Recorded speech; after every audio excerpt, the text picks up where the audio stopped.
কোনো সংসদ সদস্য মারা গেলে সংসদীয় আসনটি শূন্য ঘোষণা করে ৯০ দিনের মধ্যে উপনির্বাচন হয়, এটাই নিয়ম।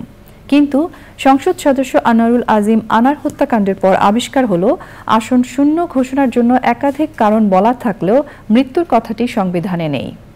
তবে অবাক হতে হয় যে স্থানীয় সরকার আইনে জনপ্রতিনিধির মৃত্যুজনিত কারণে আসন শূন্য করার কথাটি স্পষ্ট বলা আছে। ইসি বলছেন এই অমীমাংসিত প্রশ্নের জবাব দিবে সংসদ। সোমা ইসলামের রিপোর্ট। একজন সংসদ সদস্য মারা গেলে সেই আসনটি শূন্য ঘোষণা করেন স্পিকার। কিন্তু সবচেয়ে আশ্চর্যের বিষয়, সংবিধানের ১২৩ এবং ৬৭ অনুচ্ছেদে আসন শূন্য হওয়ার জন্য কারণ হিসেবে উল্লেখ আছে কোনো সংসদ সদস্য পাগল হয়ে গেলে, পদত্যাগ করলে, ৯০ কার্যদিবস পর্যন্ত সংসদে উপস্থিত না থাকলে এবং ৭০ অনুচ্ছেদে ফ্লোর ক্রসিং করলে ওই এমপির আসন শূন্য হবে। কিন্তু উল্লেখ নেই সংসদ সদস্যর মৃত্যুজনিত কারণটি।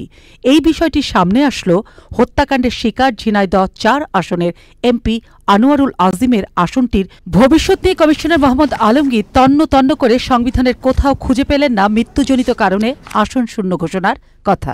আসলে সংবিধানের ৬৬ বা ৬৭তে আমরা এই ধরনের কোনো উল্লেখ দেখি না যে মৃত্যুজনিত কারণে সংসদ সদস্যের পদ শূন্য হবে। এটা সংবিধানে আমি দেখিনি এ পর্যন্ত, যদিও সংবিধানের স্পষ্ট বলা নাই যে মৃত্যুজনিত কারণে সংসদ সদস্যের পদ শূন্য হবে, এটা বলা নাই।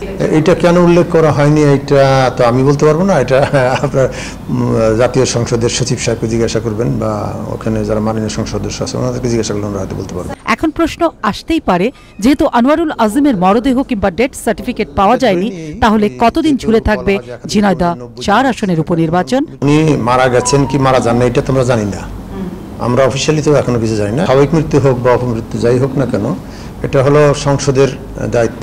মাননীয় স্পিকার শূন্য ঘোষণা করবেন ওই আসনটি মৃত্যুবরণ করলে। যখন উনি নিশ্চিত হবেন বা ডেথ সার্টিফিকেট পাবেন তখন উনি ঘোষণা করবেন যে আসনটি শূন্য ঘোষণা করা হলো। তবে একজন সংসদ সদস্যের মৃত্যু হলে আসন শূন্য করার বিষয়টি সংবিধানে না থাকলেও স্থানীয় নির্বাচনে কি করে উল্লেখ থাকলো নির্বাচন কমিশনকে এসব বিষয় ভাবাচ্ছে। সোমা ইসলাম, চ্যানেল আই।